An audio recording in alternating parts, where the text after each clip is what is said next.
I guess I would say that just with the NAR thing, I mean, we really don't know how that is going to affect us. I mean, we know that the Northwest Multiple Listing Service is not opting in, right? But it is possible that the way it's going to affect us, sellers will have the option to say, yes, I want to offer. I mean, commission's always negotiable, right? But they can absolutely have the option to opt out of that and not offer a SOC, or I guess it would be a BOC now, buyer's broker commission, office commission. But I don't know how that's going to play out, and realistically, I don't think we're going to know until July. So, And and that where do you think that's going to come from? That's going to come from the Department of Justice, or that's going to come from the multiple listing service, the Northwest MLS? well, Like, who's going because to we're like? not. Where's the direction going to come from? I think it's going to be from the Northwest Multiple Listing Service because Mm, ultimately it's their decision. They're not opting in, so they kind of have the freedom to do whatever they want because they're not opting in. They don't have to adhere to the opt-in policy via this, NAR settlement.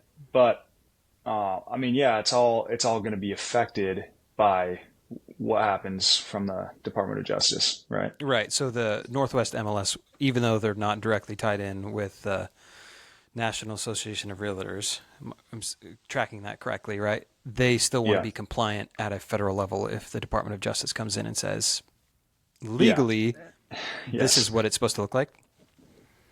yeah, Got 100%. it. Got it. So Yeah. really the question mark is around what the Department of Justice says. Yeah, because that's going to be a very Got it. influential piece. Yeah. But it's just, I mean, some MLSs are NAR owned, and so they're not going to have a choice. They're just, of course, they're going to opt in, right? But Right. the cool thing about being a part of the Northwest Multiple Listing Service is that we have really been ahead of the curve for a long time. It's Right. dating back. I mean, gosh, my timeline might be off, but I mean, I remember putting into practice buyer's brokerage, essentially service agreements, service contracts Right. 3 years ago. And it wasn't law then. And it's, of course, become an actual law in real estate practice effective January 1, 2024. But we've been doing this, and brokerages in Whatcom County have been strongly encouraging their uh, their brokers, their Right. realtors, to have clients, sign those, right? And not And I think, not everyone was doing it, but you're saying it became mandatory in January? yeah, as of January 1, 24, we need to have real estate service contracts with our clients. And, so that's obviously before, I mean, the NAR suit is not finalized, right? Like Right. we have a really healthy idea of what's going to happen, but nothing has been completely finalized yet. So the cool thing is that, effective the start of 2024, we were already putting it into, real estate law that we need to have service agreements in place with our Hmm. clients. And I think in some ways that's actually a really good thing because, as a realtor, you get to have that conversation with your clients and well, with potential clients too, and you get to find out where you really stand, right? Right. So, I mean, everyone who understands what realtors do, we sometimes spend a lot of time and energy on things, and sometimes it doesn't happen. We don't cross the finish line, whether that's getting our clients a home, or we're trying to work with clients and we've showed them homes, and then it's like, they decide that, they want to use someone else as a realtor. So that was happening, and that's been happening within real estate for a long time, dating back to, the beginning of, buyer brokerage services, right? Yeah. But I think, just going back to how this is helpful, you're going to find out exactly where someone stands in relationship to what do they think of you as a realtor, right? Are they so you're having that conversation on the front end, and Yeah. I think that's effective for people who want to just know where they're at, Yeah. right? So What do it's you think? there's What do no you think that means what do you think that means in particular for buyers? Like, what should buyers know about that? Well, I That think, process specifically.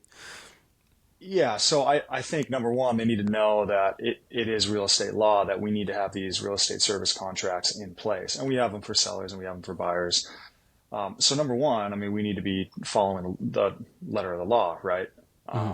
So that's first. If they are not in the industry, or and some people who are paying attention to national news, they're obviously aware of the NAR suit and that these service contracts are becoming a thing, but they might not be aware that it's actually real estate law effective in Washington State That's January true. 124.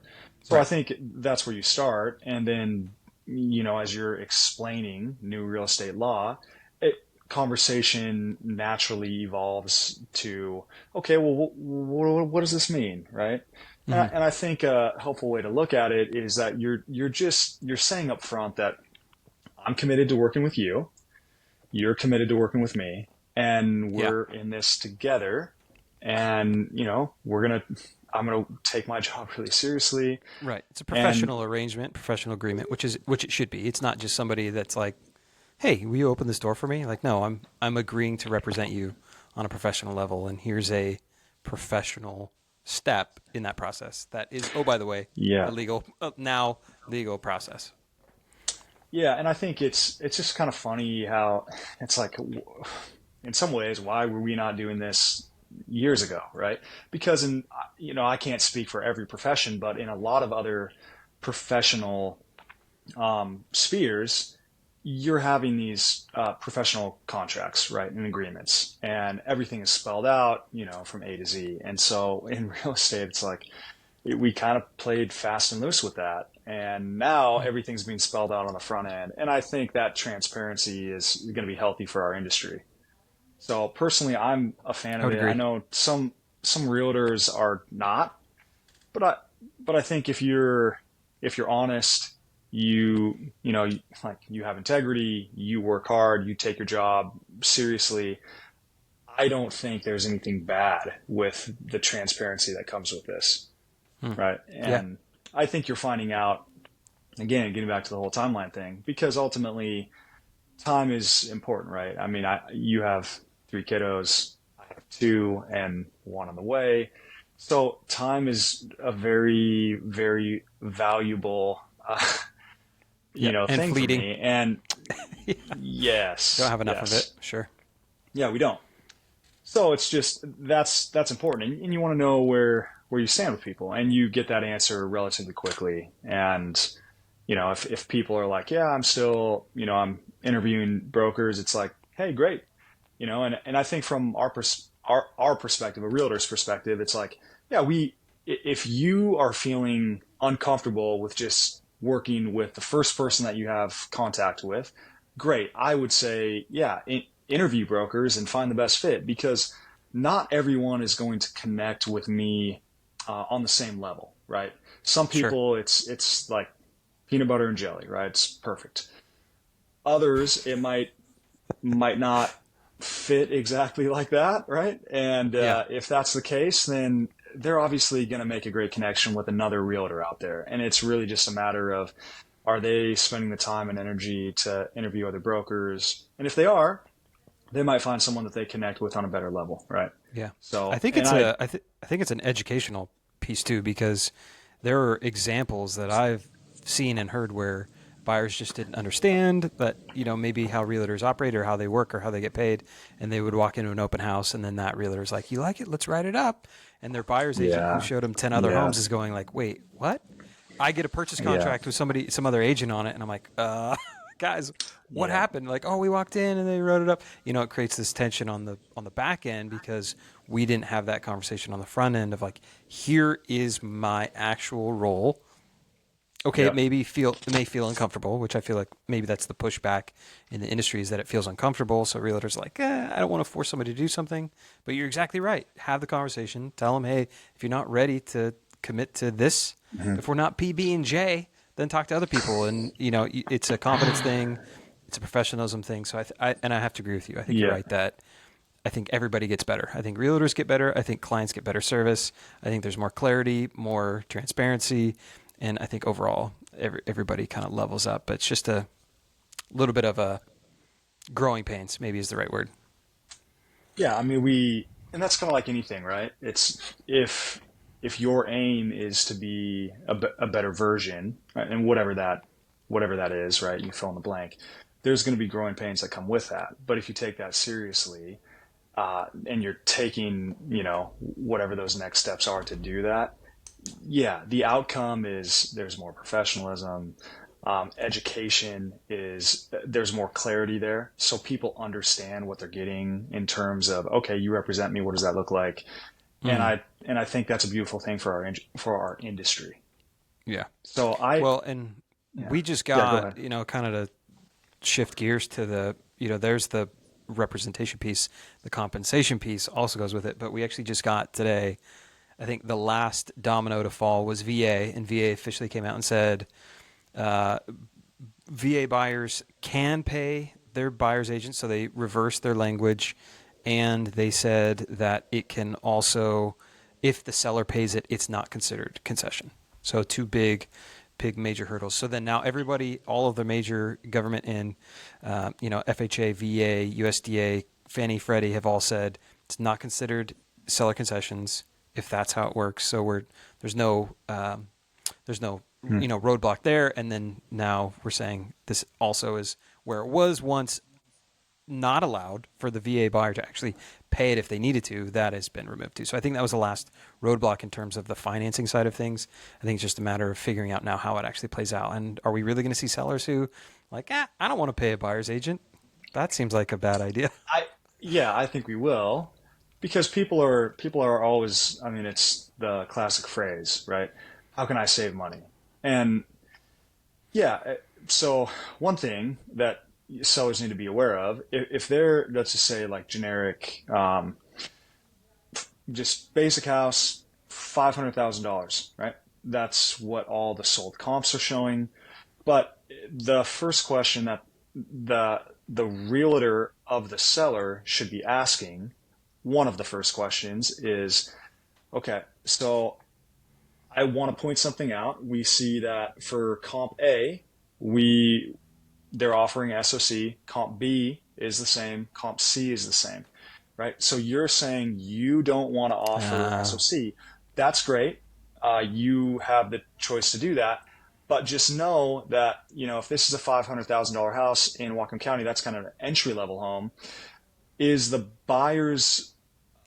right. potential buyers of that home, are they going to be able to have the resources to pay their representation, their realtor? Maybe, but maybe not. So, and the other piece to this is that, seller, you need to understand that, well, if let's say it's a 6%, three goes to the listing firm, three goes to the selling firm. If that's the commission for comp A, B, and C, well, what you're seeing then is that, yeah, the home is selling at 500 on these comps, but if you remove Right. 3% for the SOC, then that's 15K there. And so really a very intelligent buyer is going to say, here's the dear seller. Yep, I get it. You don't want to do that. That's cool. But just so you know, I'm not paying you 500 for that, because the comp says 500 and there are Hmm. embedded closing costs from a seller's perspective that were paid Right. on that. So that actually means your home should be selling at 45. And Right. so And it's so not then it's you not like go, the seller is and then you go, saving money, yeah. Right. Right. Right. Right. because really it's just, and then it's negligible at that point, because you're looking at, like, okay, so what's the compensation at 45 as opposed to 500? Yeah, the seller is saving a tiny bit there, right? Because it would be, in this hypothetical example, it would be saving 3% on $15,000, and title and escrow fees might be Excise, all that. Yeah. yeah, yeah. But So it's it's like, small. it's a really small number, and I think and from the seller's perspective, what I think would be helpful, and this is you talk about education. This is where I think uh, it really lies on the realtor to help explain this, because if, let's say, we're just working with this example here. Mhm. So the realtor and the seller are having this dialogue going back and forth, and he's like, "Yeah, I don't want to offer the SOC, right?" So then it's like, "Yeah, I'll pay the 3% for the listing firm. That's great, but it's my job as a realtor is to try to net you, the seller, as much money as possible. That's one of my jobs, right? And something that I think is Right. important to pretty much every seller.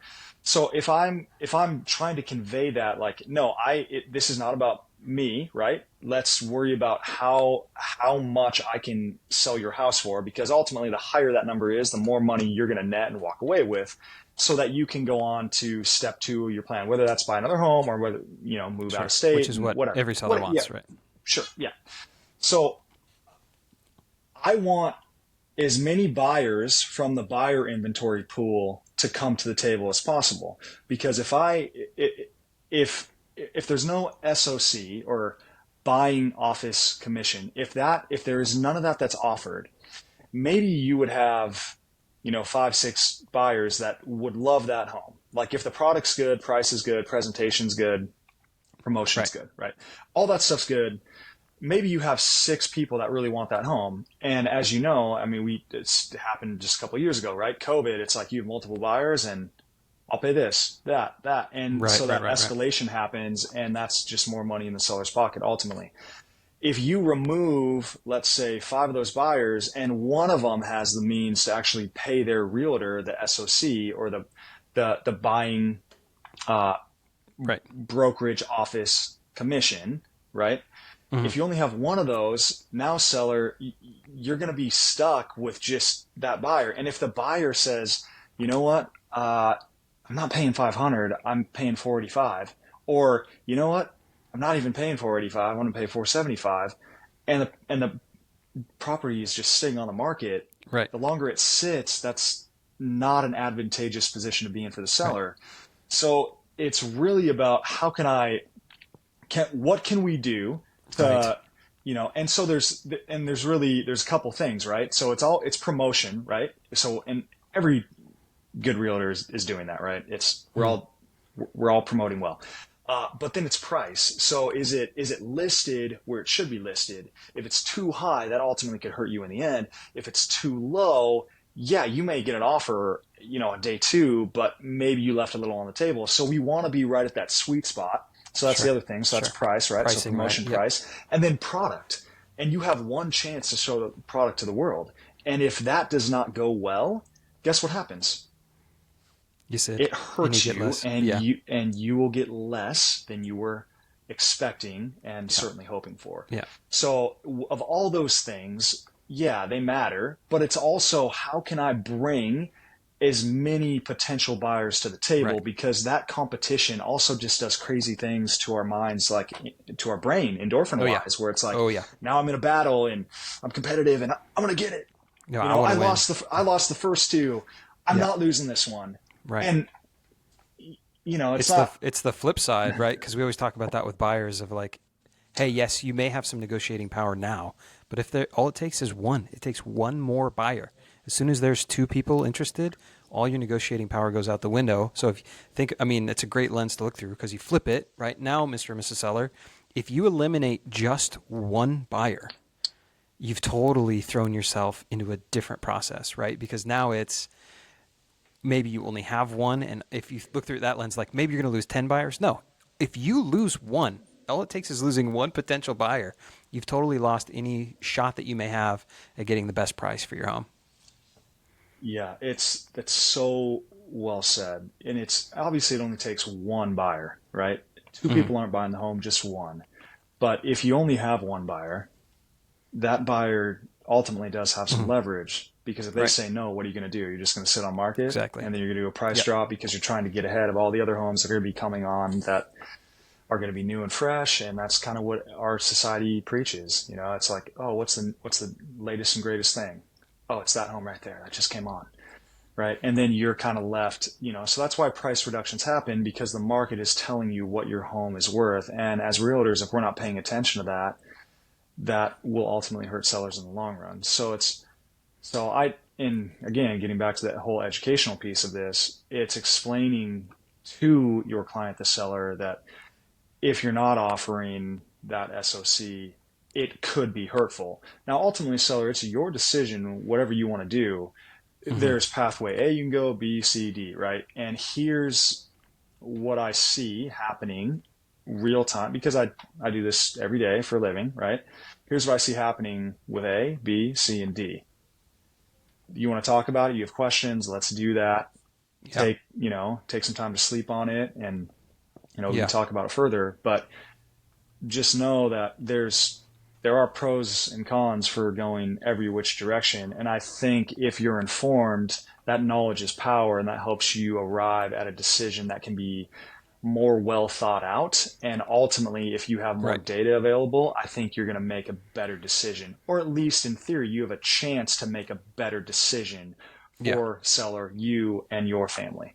Yeah. And that's what we're trying to do with that education piece. Yeah. And so really it becomes now, and again, right back to the beginning of like, we're just getting better, right? Sellers are now going to be more educated on this topic, and it might be a long-winded, roundabout way to end up right where we were at, right?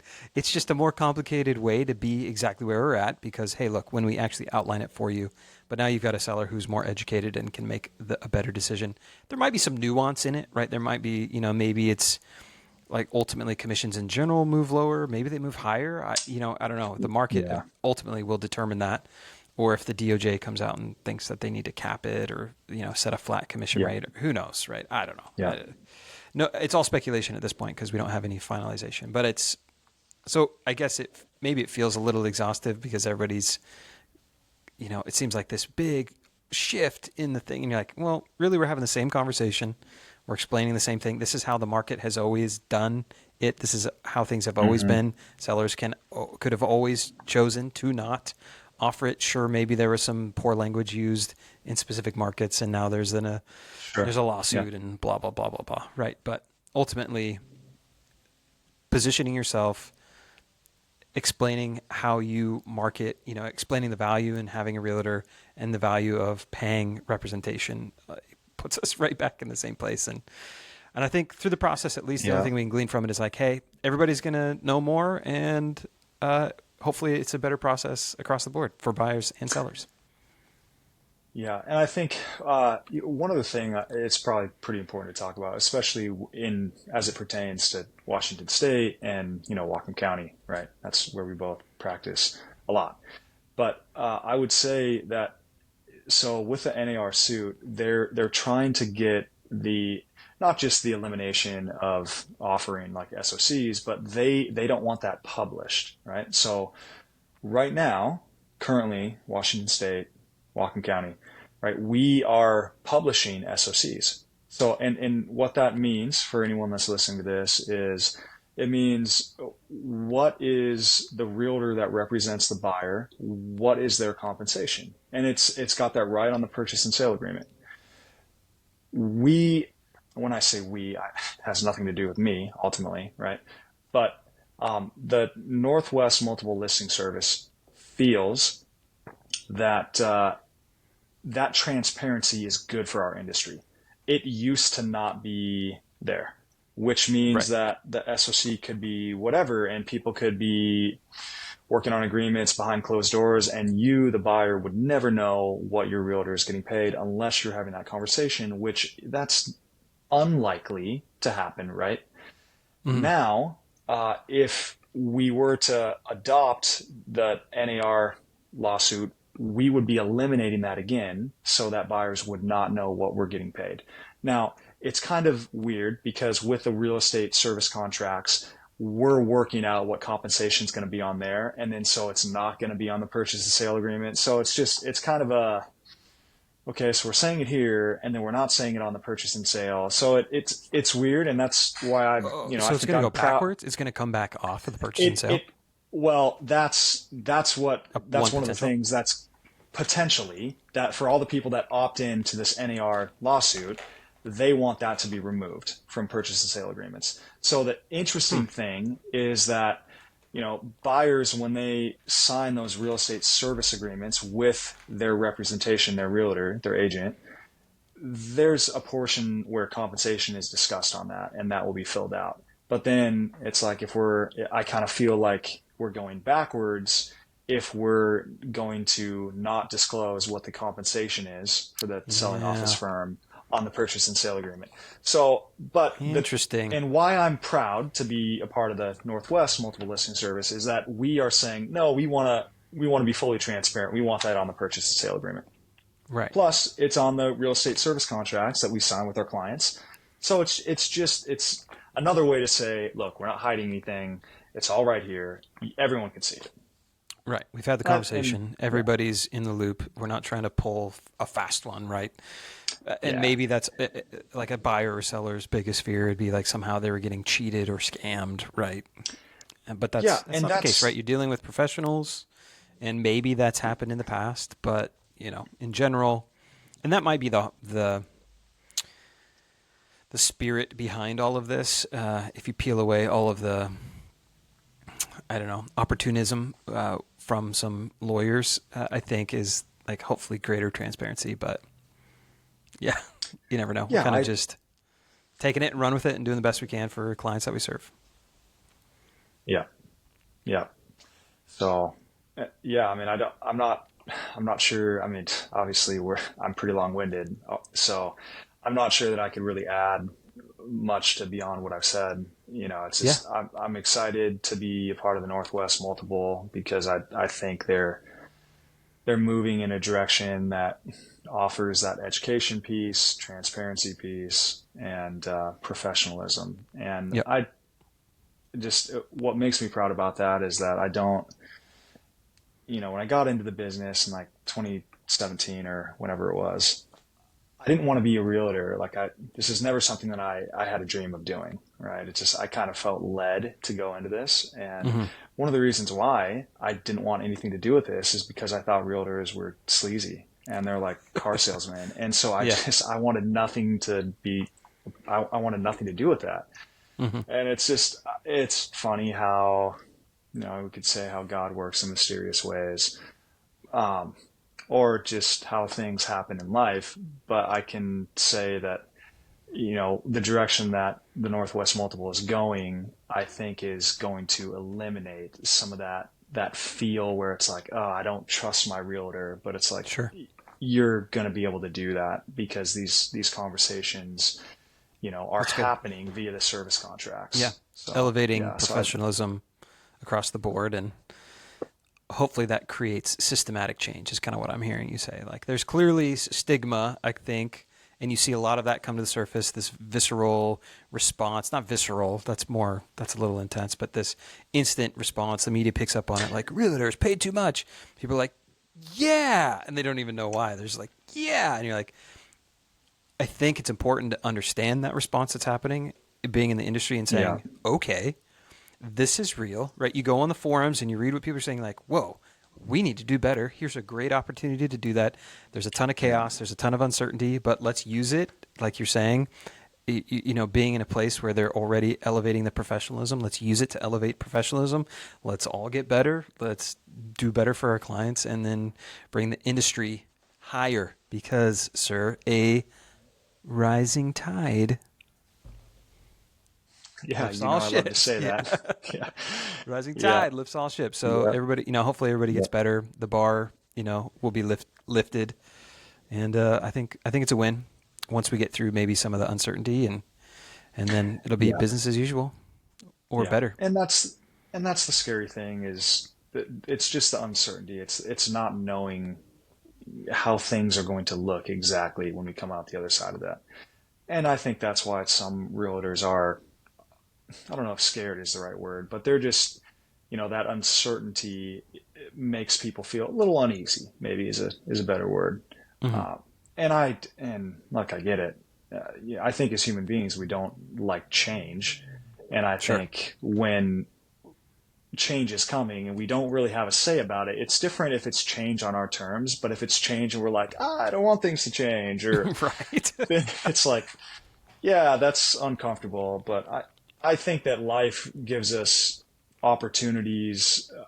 I say opportunities because I really believe it is an opportunity, opportunities for growth. And that comes with change. And that's coming whether you want that or not. And so I Yep. think just as not necessarily from a profession angle, but just if we can become more comfortable with these changes that are going to come and impact us, and we just try to roll with the punches and give grace to the people around us, I think I think we'll be doing better than maybe some of our predecessors have in the past. Right. Cool. Boom. So yeah, exciting time.